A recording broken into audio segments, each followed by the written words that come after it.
Well, hi. This is the final boss. We are going to be talking about Rhythm of War today. Um, I'm going to try to format this generally like how a light development edit would be. Obviously, if I was doing a development edit on the book, I would be going into a lot more detail. But the main stuff I'm going to talk about, I think, will hopefully help some of you writers that are doing series and stuff like that. There will definitely be spoilers. There will be so many spoilers. I'm going to talk about the book from start to finish, the other books in the series. So just be aware. There's spoilers, lots of them. So the overall questions, one would ask when doing development edit is, did I keep reading? That's kind of where you want to start. Did I care?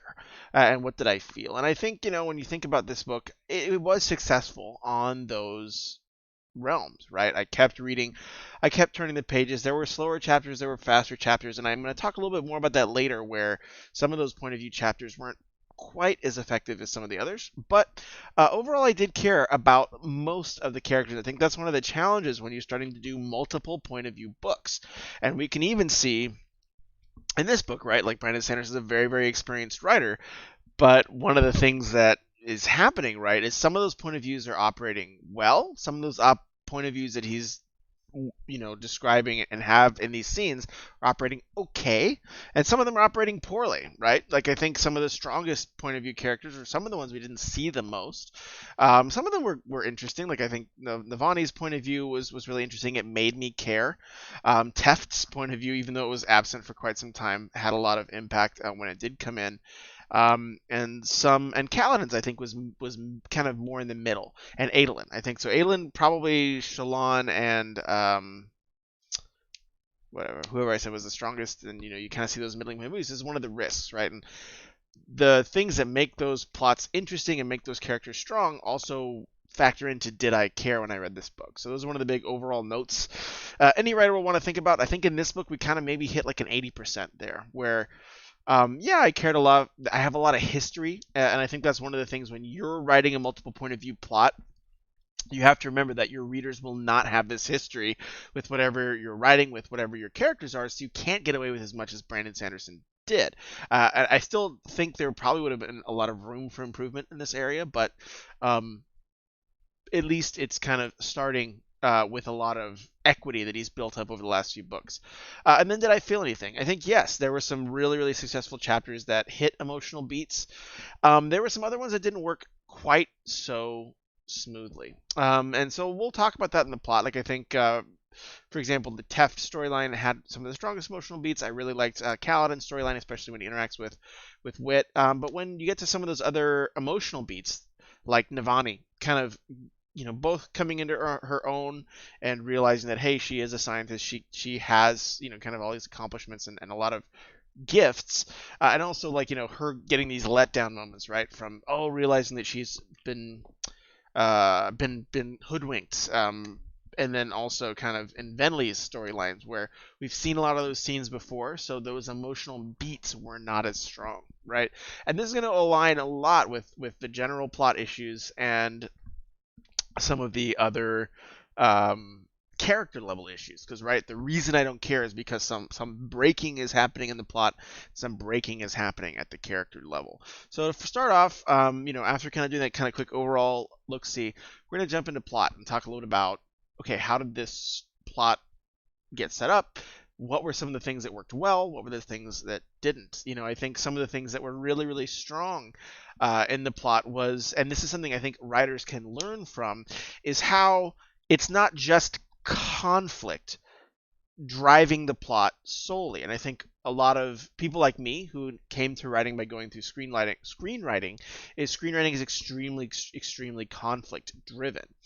There is conflict, but instead of like person to person, someone getting in a fight, butting heads, those types of things, it's a lot of these people discovering the world. So there's very much a mystery plot line undergirding this in much the same way that would happen in even books like Harry Potter, where part of the mystery of what Harry is going through in his journeys is discovering the world building, right? What makes me different? Not just, how am I going to beat Voldemort this time? That is, kind of that direct line, but also what makes me different in the magic system. Obviously, like, I have the scar, it's doing something different than I expected. Hold on. But in this, with such a huge world, Navani's storyline is really, really dependent on that. There's some kind of light conflict with her and Raboniel figuring out, okay, who's going to kind of hide the secret the best.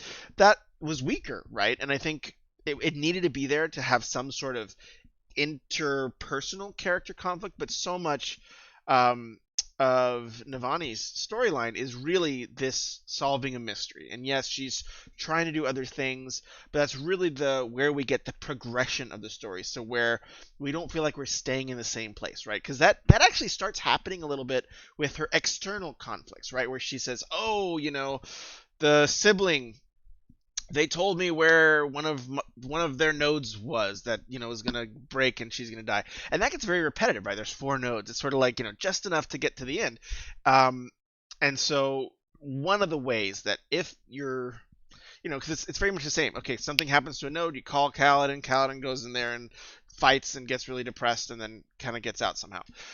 So while that external conflict is a little bit weaker, I think one of the things that keeps us reading, keeps it really strong, is the world building, mystery solving that's happening. And this is something to think about in your writing, where you don't always have to have the most level 10 best possible world building, or sorry, external conflict ever, if you're using other elements. Like even in this book, that particular plot that particular plot chain was very much like the Star Wars slow chase, right? Where they're kind of, poddling along, trying to move things forward. But where we get the process is from somewhere other than the external conflict, which is the understanding and the discovery of the world building. So that's a really, really good technique, and I think that works pretty well. I think it saved from a lot of the other sins that were kind of happening where maybe this external conflict isn't working so well, but it works out okay.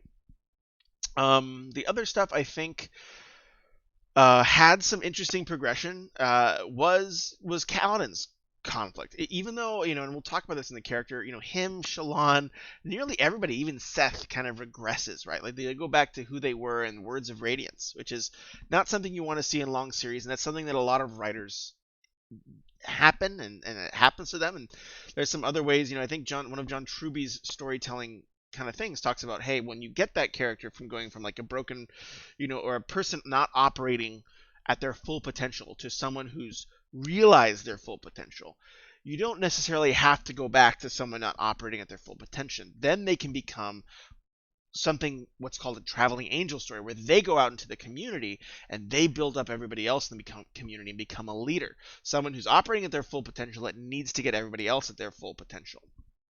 And then that leader can eventually, and that's kind of where Dalinar's storyline is, but I think because there's not much room for other leaders at the top, a lot of those other characters regress. And I'll talk about that more in the kind of talk on character. So some of the other things I think that made that world building thing work is you have this big Cosmere, you have a lot of demand for learning more.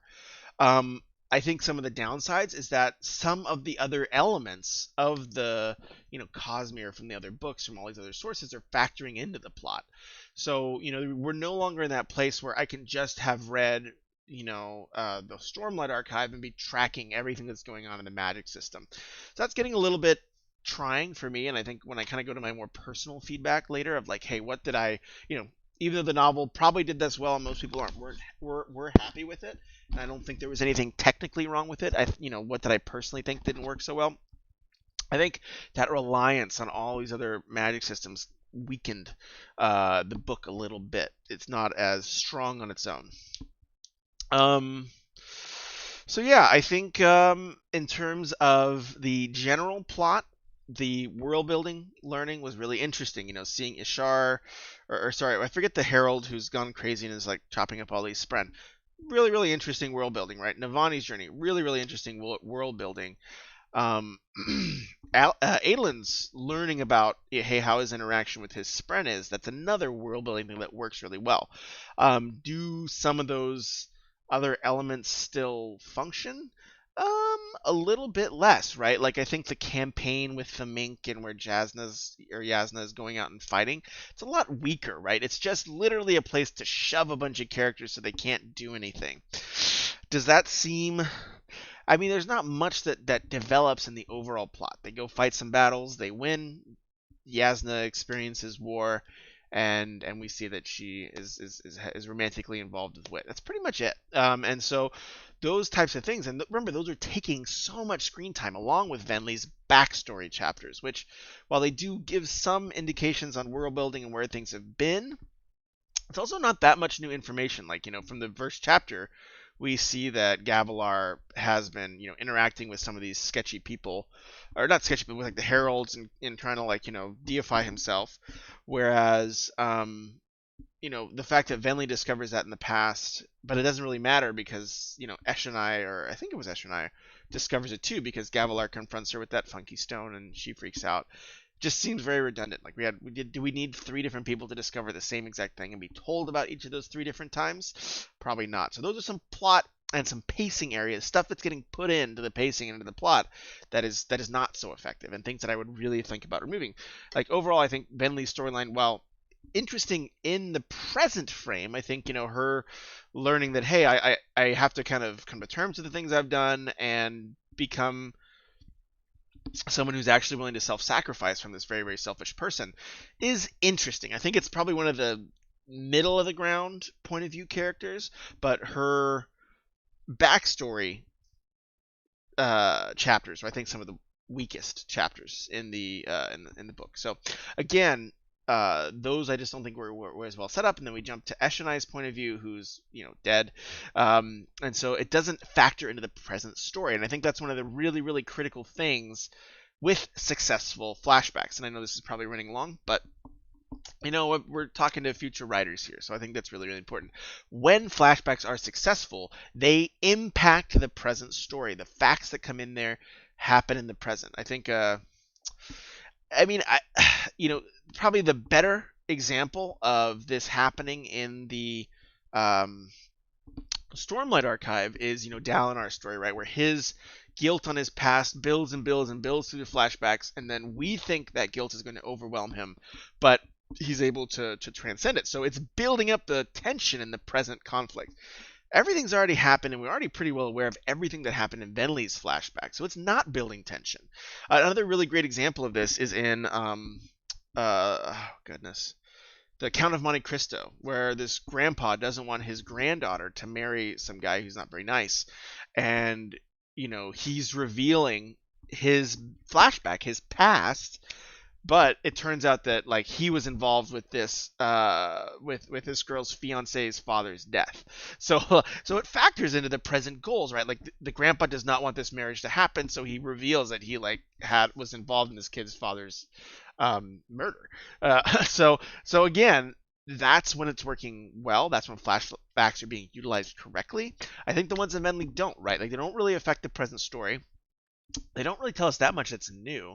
They give us some new angles. They kind of show us how much that Ulim Spren is kind of a jerk and just kind of like gaslighting her into like, you're great, you suck, which is fine. But again, Ulim's not really playing a part in the present story, so it doesn't really factor in very much. So that's something really, really to be conscientious of as a writer is if I am going to be doing flashbacks, I need to make sure that it's factoring into the present story. I know there's a lot to cover. It's a long book, so this is going to be a long review. Deal with it. I think some of the resolutions as well became a little bit too easy, right? So I think where some of the challenge of spending, even though it was very well executed, spending so much of the plot attention on world building, mystery solving, so learning more about the world, and not focusing on making the external conflicts really, really tight, was the fact that some of the solutions seem a little bit too easy, and some of the twists that come at the end also seem to come out of the blue. So, for example, Venli finding and saving her mom. She just kind of gets the note, shows up, and it's solved. There's not really a struggle. So that's the present story. That's what's pushing us into getting what we want. So those types of conclusions seem a little easy. I would say Navani and her becoming a bondsmith, that felt more earned, right? Because she's been part of her becoming a bondsmith is by uncovering so much of the world building. So that's one of those examples where the fact that we focus so much on world building, mystery solving, actually can be set up in a way that it can deliver on a good conclusion. The Venley's particular storyline didn't really resolve in a way that felt satisfying, right? Kaladin's did a little bit, but it was less satisfying because I guess he didn't regress as much, but I think Shallan's was much less satisfying in terms of her realizing that she had killed her friend years ago, because she already had a very, very similar revelation, right? So she was in the last book, realized that I think that was when she realized that I killed my parents. I have to come to grips with this memory that's been torturing her. And then her journey is very much the same. It's, okay, I have to come to grips with this memory, with another memory, and another memory.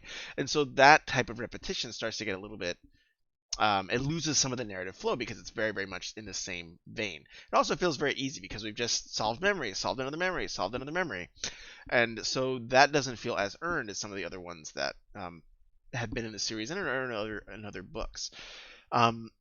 Likewise with the big bad twists, like, Seth, giving Taravangian a way to kill Odium.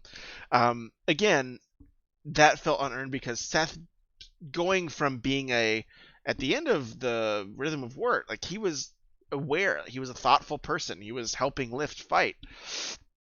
Whereas now he's kind of gone back to becoming a psychopath, or someone who's like very, very murderous. And likewise with Cultivation's kind of machinations that have ended up turning on her.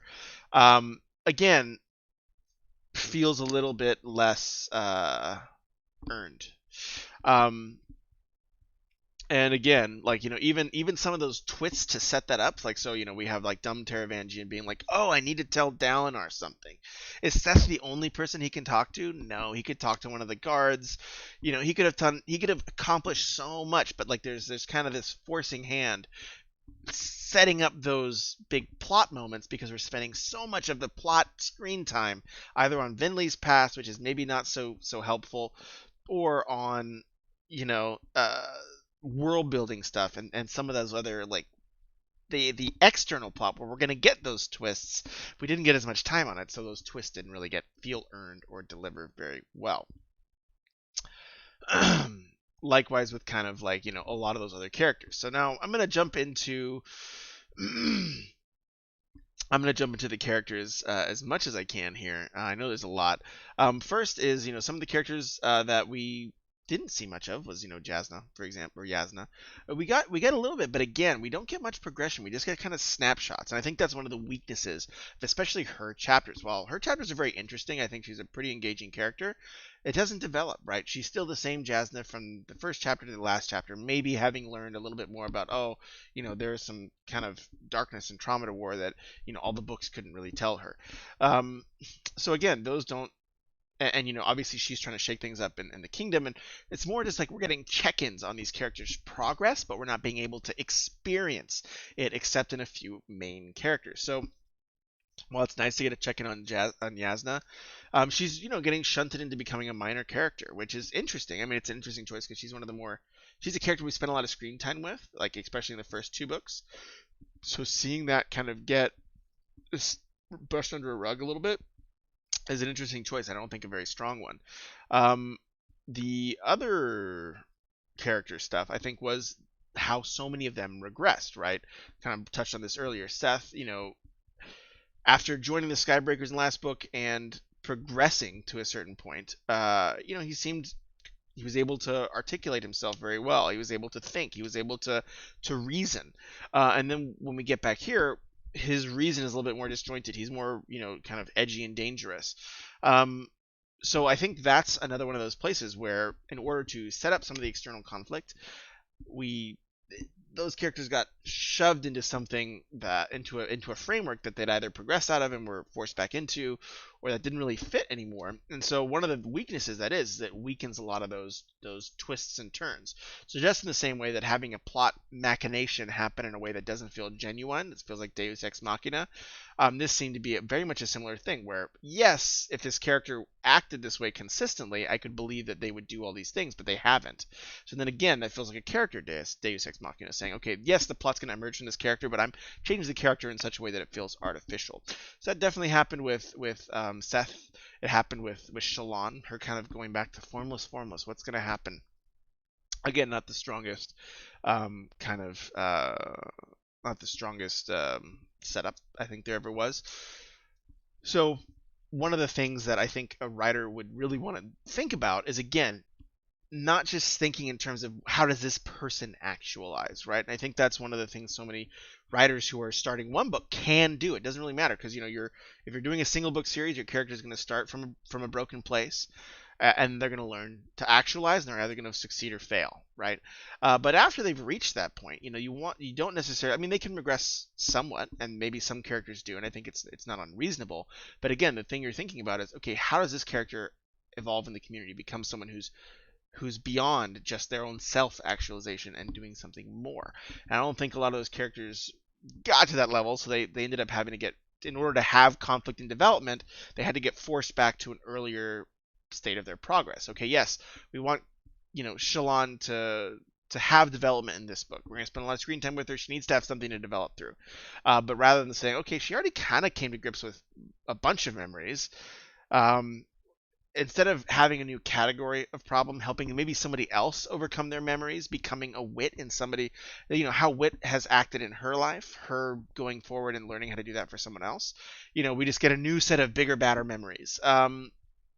Again, that's made, I think, her storyline one of the weakest, especially when, in the plot twist wise, it was a little shocking that she didn't even suspect herself, right? She's like, oh, it's pattern, or somebody killed Sadeas's wife, Ile, I think, Ile Sadeas, and I think at least I, as a reader, was like, yeah, maybe like the person. Have you talked to your three personalities? Maybe it's this form. I mean, at the time when I was first reading, I thought, well, maybe it's this formless thing that did it. Like, you're so suspicious of yourself. Why isn't it applying to any of the external plot elements until that actually it becomes a revelation? Makes that character feel a little bit less, thought out. The other characters, I think, we got some new characters in, which I think was interesting. The sibling is an interesting character.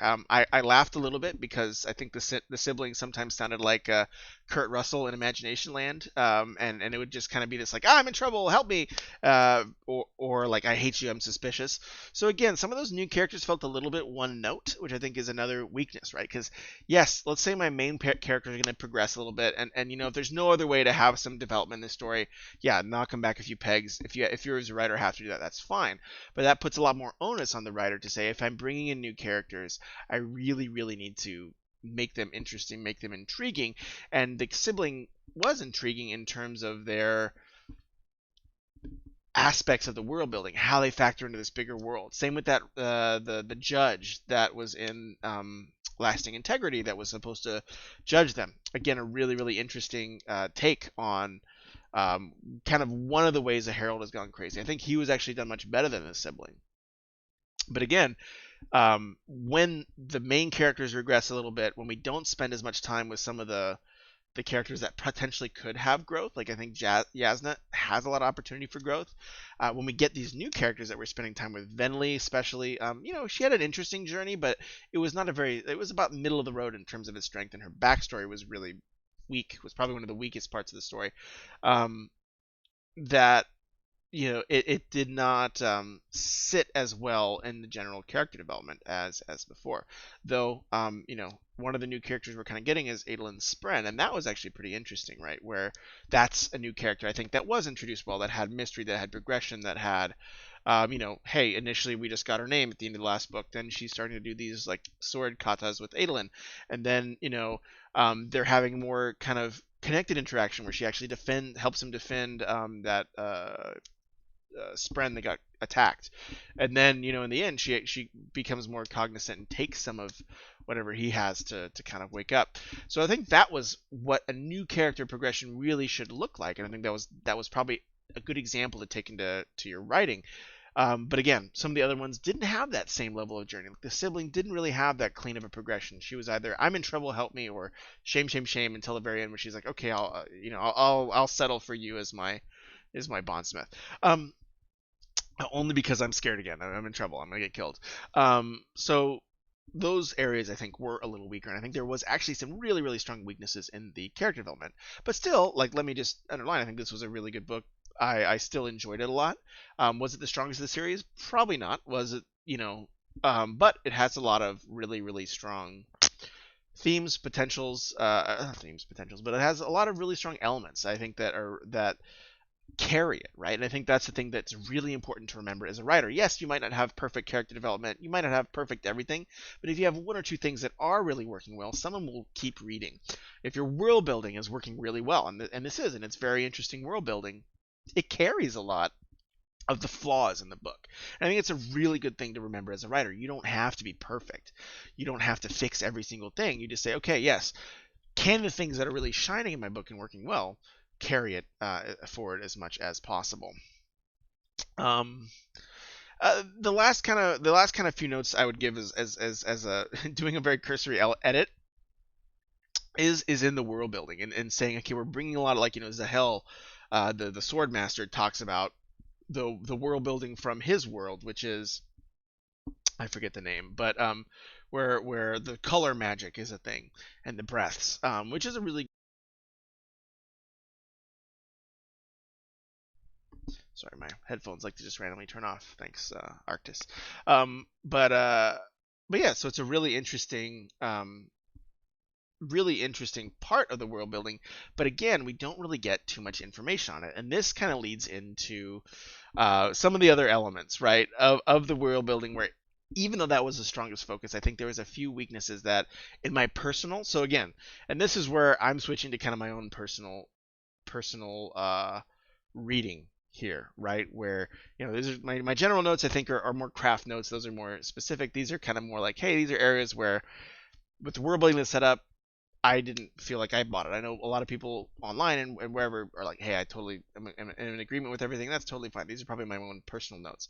I think in terms of Zahel bringing that information in, and some of these like elements from the other books, like, so for example, the ability to store memory, is present in in the other books, right? Like you have those copper mines that they have in the Mistborn series and those types of things. So that's established, and kind of what happens to Wit when he gets his memories pulled out of his head is set up in the other books, but it's not set up here. So I did not feel that that scene was earned at all, right? And this ability to store and like have memory stored away and lost, again, like in Mistborn, I think Ruin could, like the shard there could affect what was on the copper mines.